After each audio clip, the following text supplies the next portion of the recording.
Hi, everyone. I am excited to be back. Haven't done a podcast in a couple of weeks. I was traveling, but I was fortunate enough to, through my coworker and friend Heather Markham, introduce me to Jenny Smith. And so she said, you've got to read her stuff. It's really funny. So I think I started off on Jenny's website. And then I purchased her book, uh, Live the Impossible, How a Wheelchair Has Taken Me Places I Never Dared to Imagine. And I've been reading it for a while. It's really great. So without further ado, let me introduce Jenny Smith, and I'm going to let her tell a little bit of her story. Thanks. Well, I was injured when I was 16 years old. I'd been a gymnast and since the time I was 3 years old. And so I was outside doing something that was quite easy for me, but the grass was wet that morning. And as I was tumbling, I was doing a round off back handspring layout. My feet slipped on the wet grass and I didn't have enough height or rotation to make it all the way around. So I landed face first in the grass. And I heard a pop. And when my friends ran over and asked me if I was okay, I told them, don't move me, I've broken my neck. And I don't know where I learned that, but I think we all know that's probably a good thing that I told everyone not to move me. So that morning I sustained a C6-7 spinal cord injury. That's crazy. And it is, yeah, I think it's funny because Justin Richardson I work with, and he was like an expert swimmer and a lifeguard, and he was injured in a diving accident, Right. Kind of said the same thing. It's like the last place you would think that you would get hurt. Right. Yeah.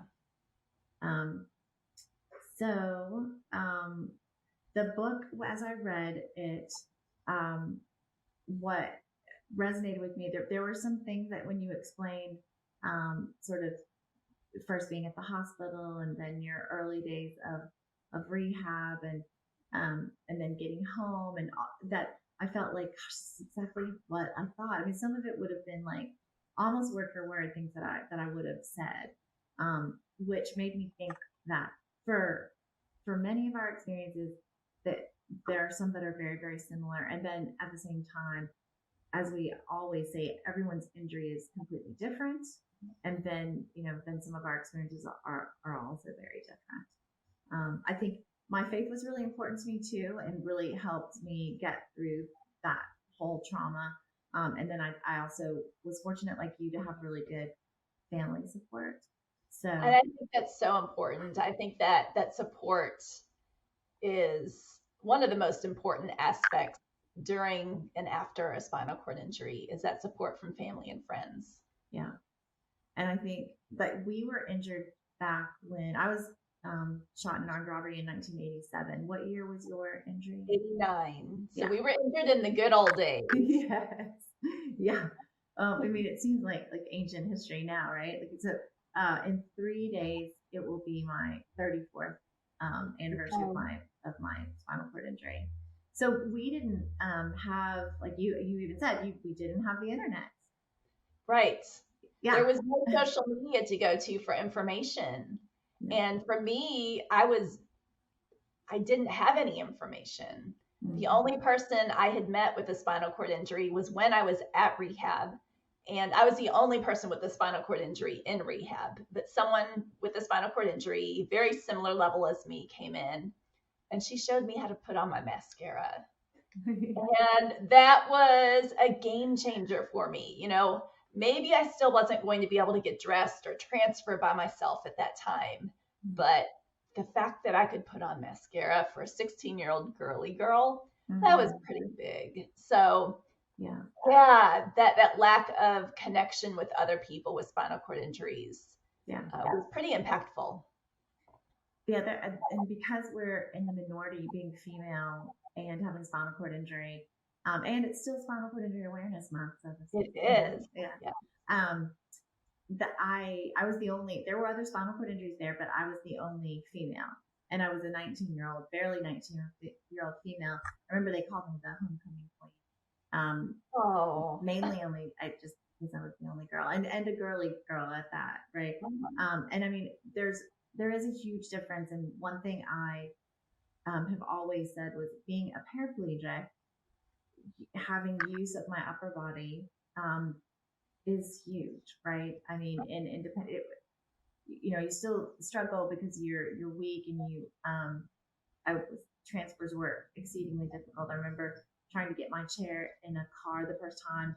I was bleeding and crying, and you cut your hand. It's just, I mean, back then our chairs were much heavier, right, and more bulky.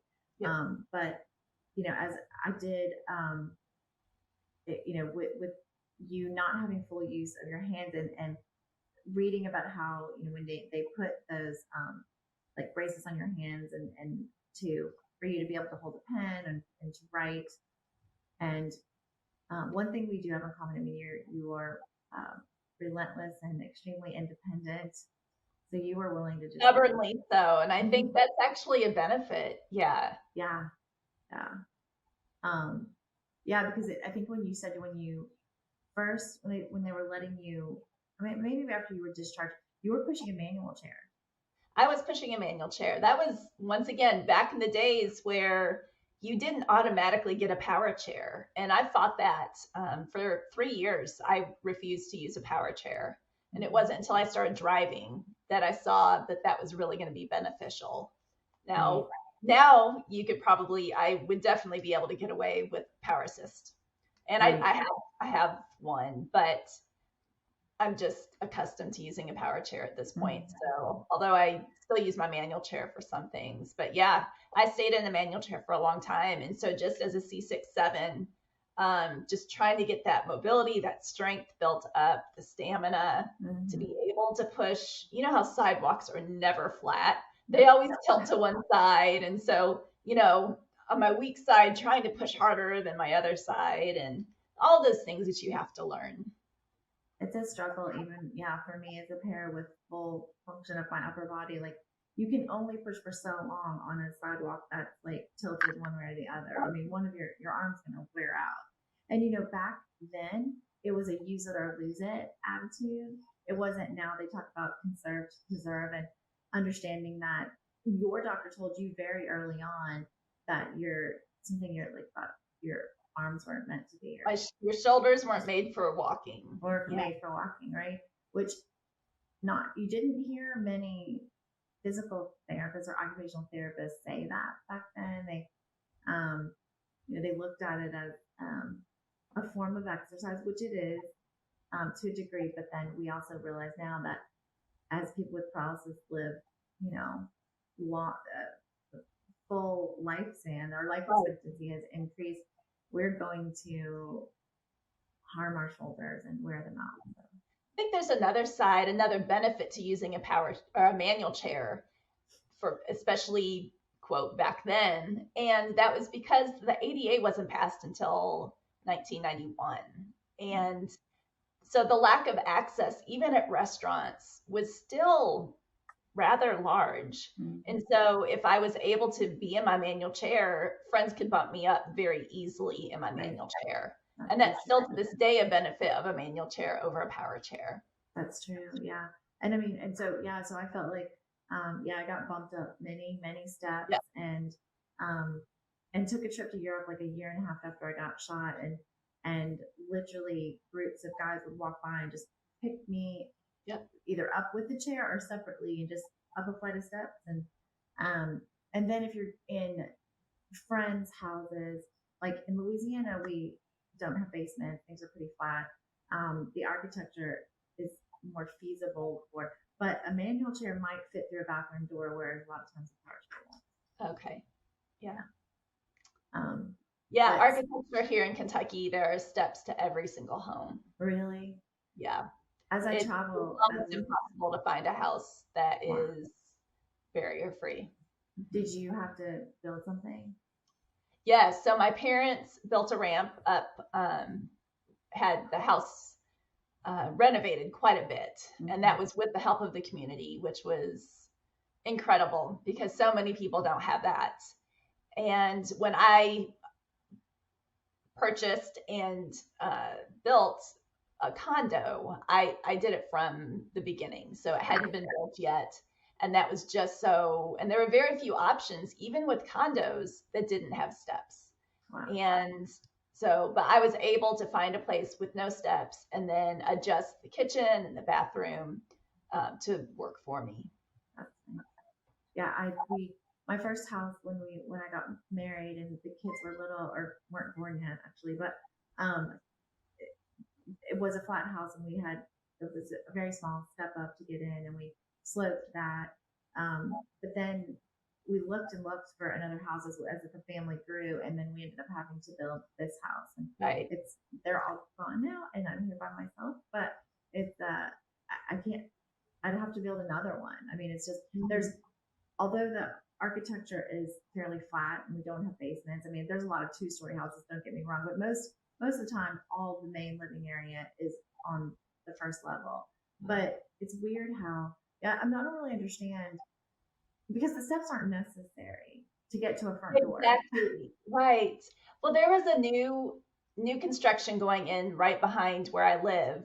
And it was supposed to be over 55, that's where you're going to retire and grow old. Mm-hmm. And I went to the community meeting and every single layout had steps into it.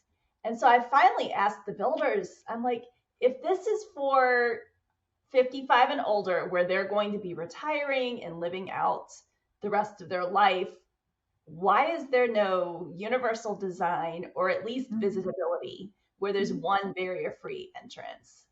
And his answer was, well, they'll ask for it if they want it. But people don't know to ask for it. They don't even know what to ask for. And I don't think people understand the cost of doing it after the fact. Yeah. And it adds no cost to do it up front. Right.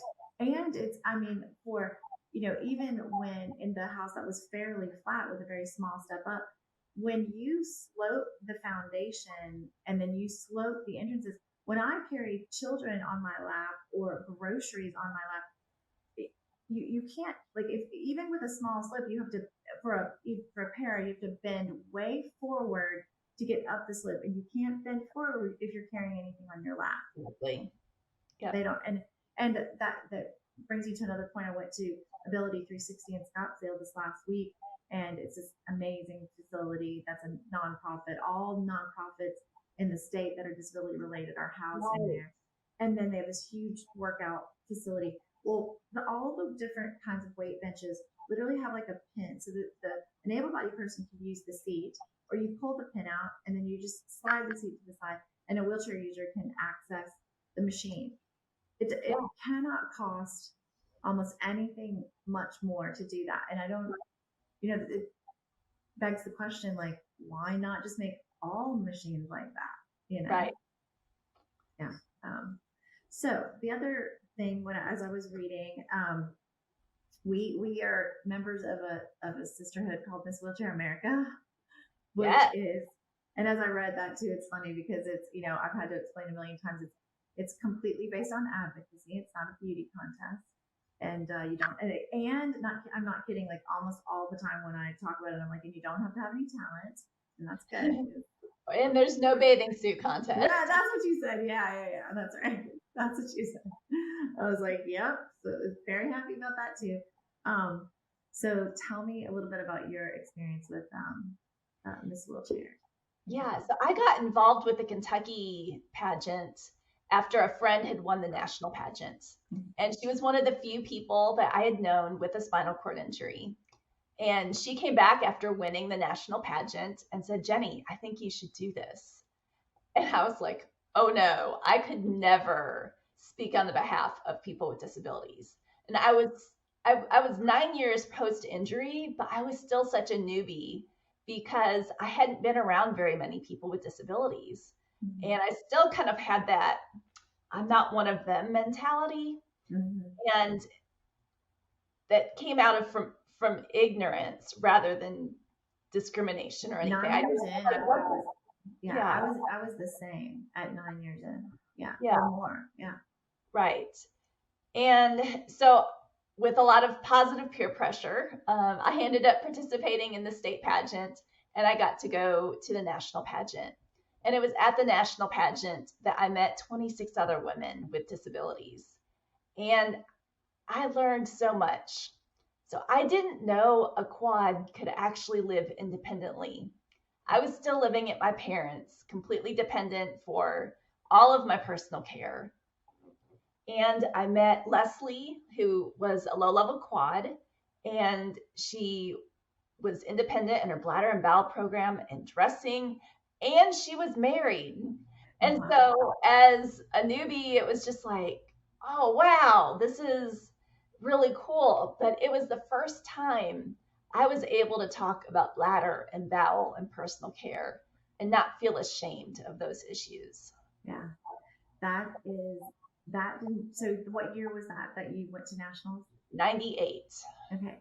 So I went in 2019. I was in Spiltra, Louisiana, 2018, and then went to compete for the national title for 2019. And it was the same all those years later, and probably 20 years before when it first started in 1972, I think. Right. That you're around. We had 30 state title holders there, and yeah, you can talk about things that you can't talk about with your other friends, and it's normal, right? And you can compare notes and learn. Yeah. So how do you do this?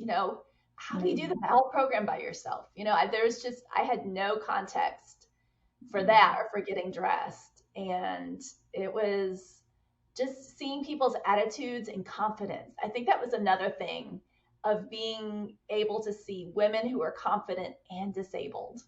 Mm-hmm. And that just kind of oozed into me, their confidence. Yeah. Do you keep in touch with anyone that you do with Leslie? Yes. Okay. And I've kind of reunited with a couple of people. Yeah. Yes. Yeah. Barb Zabatny. Once again, it was pre-Facebook. So right. Yeah. Go back and find people. Yeah, that's true. And because I'm still really close, and obviously social media helps that a lot. Right. But we talked about, so your benefits were, you learned a lot, and so that probably changed the trajectory of your life once you knew what was possible. And it was little baby steps. So I saw the possibilities, but I still was like, well, I could never do that. It wouldn't be possible for me to live on my own. But it was just one thing after another where God was opening up little doors for me. And that following year, I had heard about the need for wheelchairs in developing countries. Well, I was a grad student and didn't have enough time. But the year after that, heard about someone who was going to Afghanistan to distribute wheelchairs because of the large number of people with disabilities in Afghanistan. And I got connected with that organization, and they said, hey, why don't you go on a trip with us to Mexico? And of course, my go-to answer was, I could never do that. That's impossible. I couldn't ever go overseas. And 6 months later, I was in the mountains of Mexico. So I think so often our growth can be in baby steps. And I mean, not that going to Mexico is a baby step, but I think, I had 9 years to just little by little try new things. And I think with each success, you get a little bit more brave and a little bit more risky, and risk in a good way.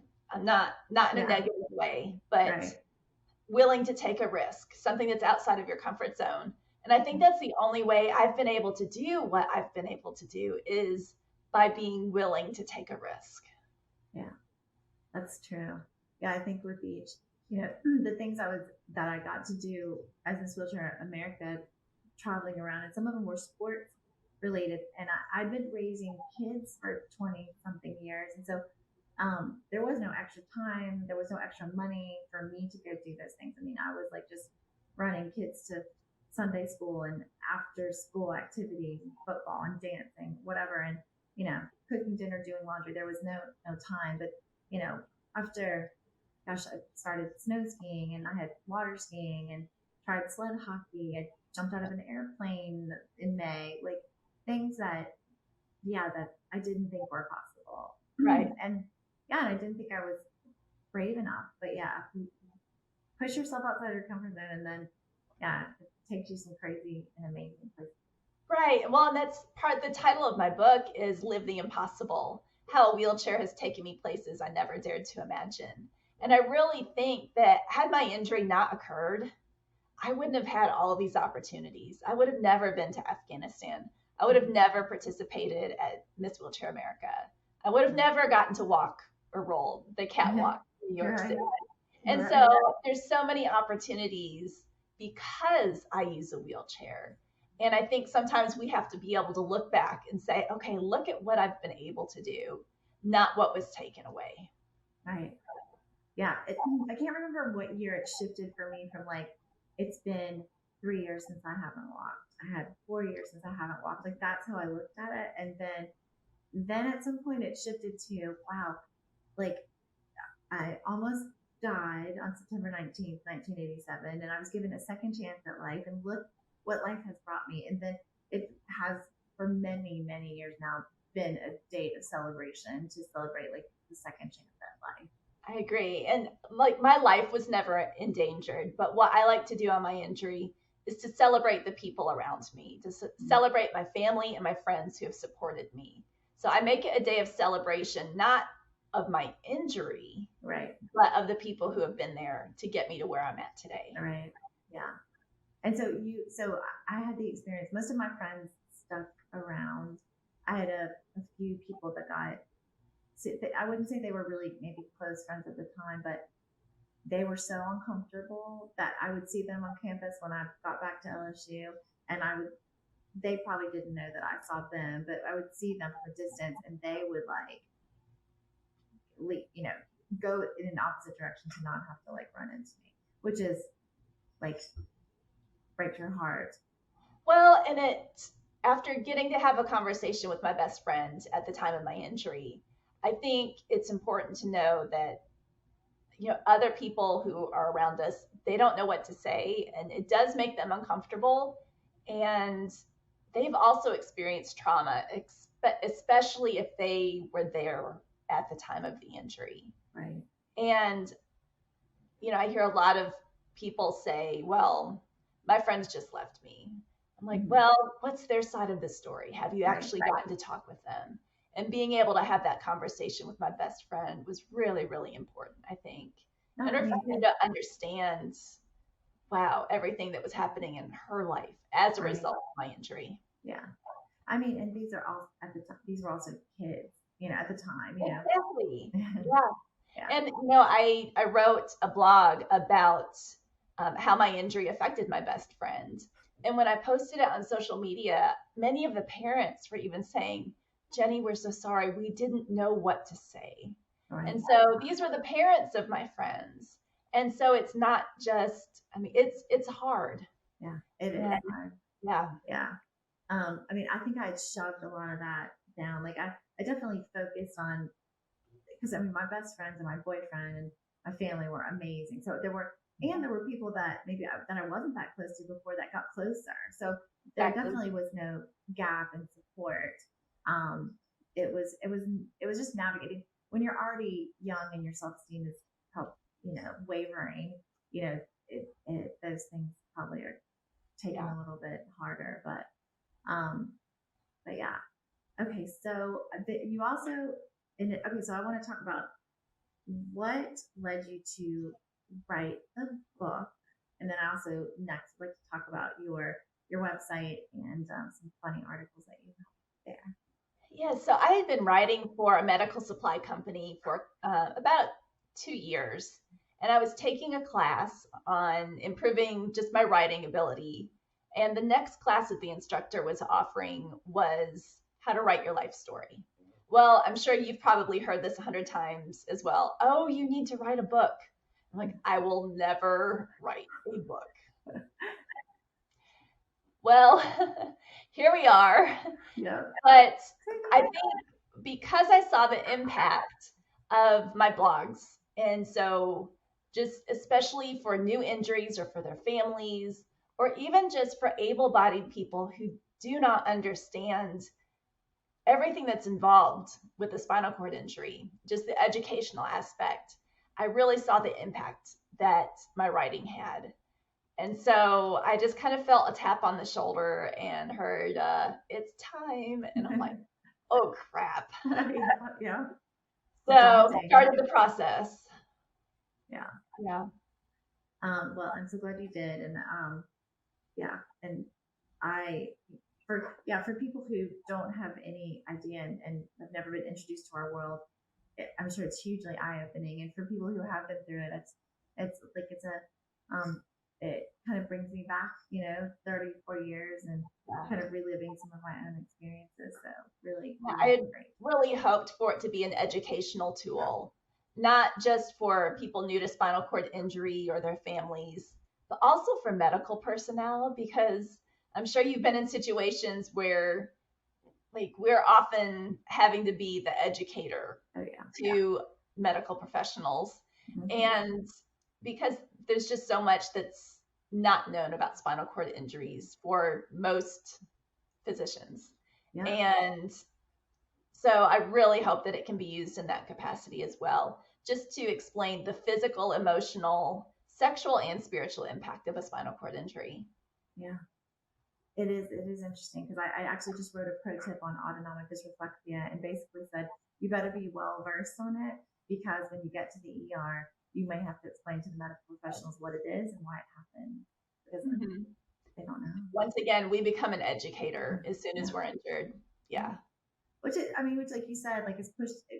I was kind of a shy person, like believe it or not, once upon a time, and pushed both of us outside of our comfort zone to the, where we're, speaking not just to individuals but to groups, and I mean, it's a beautiful thing, I think.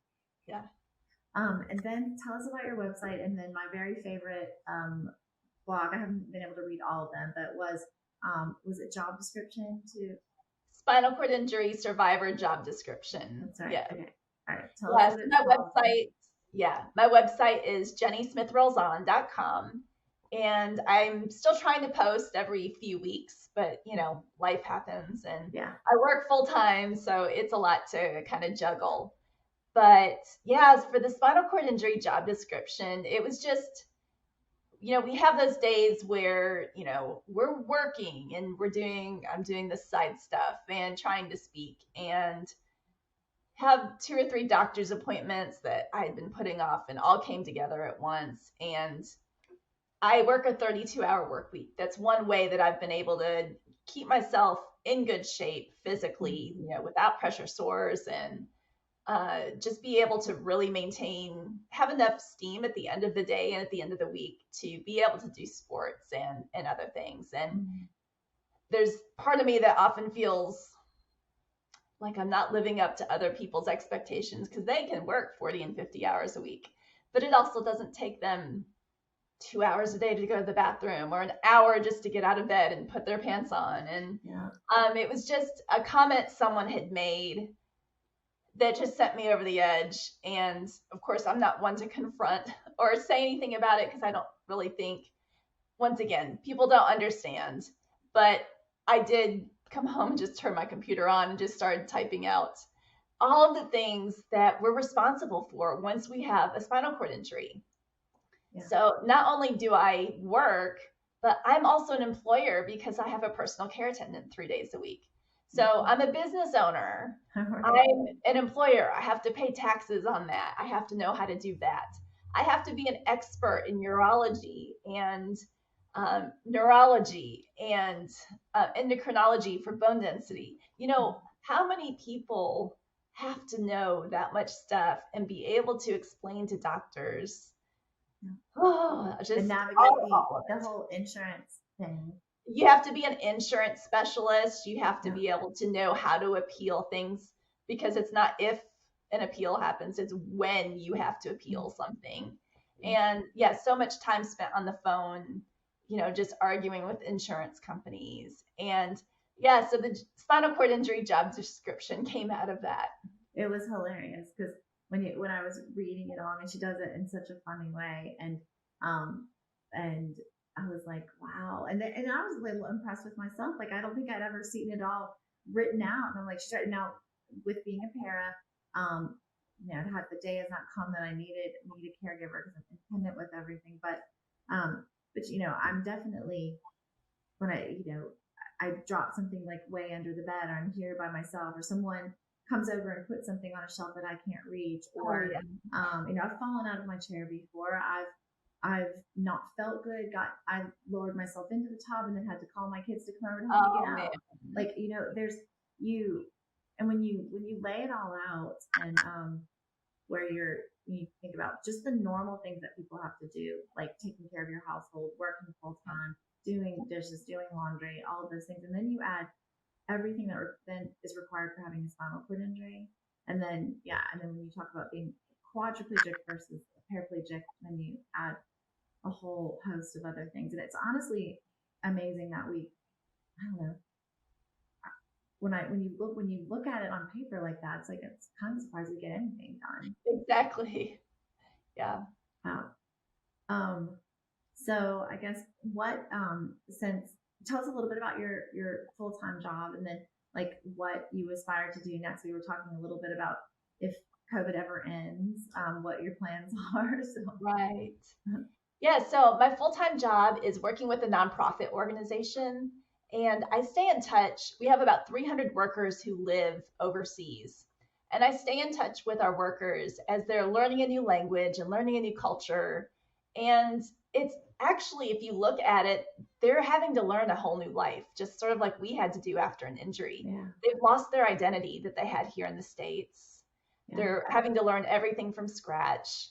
And so really just being an encouragement to them during that time, make sure that they're taking care of themselves well, which I often have to speak into my own life because I don't always do that the best. And so I get to work with some of the best and coolest people really in the world, in my opinion. So yes. And then I was asking you about speaking engagements, kind of so that you could, now that you've got your book out, and you were saying that a few things have been canceled because of COVID. So so I have had the opportunity to speak in several places, but several things have also been canceled because of COVID. So I'm just really ready to get out there and start speaking and being out there in the speaking world a little bit more. Yeah, and if anybody, like, I will make sure that her website is in the show notes, and I'm sure they can get in touch with you that way. Yes. Yeah. Well, I loved the book. I love your blogs. You're a really great writer. Just the way that you bring humor into it, and but also extremely vulnerable, and speak about things that when living with a spinal cord injury, we would rather just like maybe nobody know or no one talk about. And I appreciate that. That was why it was so important to be that vulnerable and transparent, is because we often do just brush it aside and not let anyone see that. Mm-hmm. Yeah, I appreciate that a lot. Mm-hmm. Thank you so much. And we'll find another topic to touch on later on, but thank you so much for joining me today, and hopefully we'll see each other in person soon. I hope so. Thank you. Thanks, Jenny.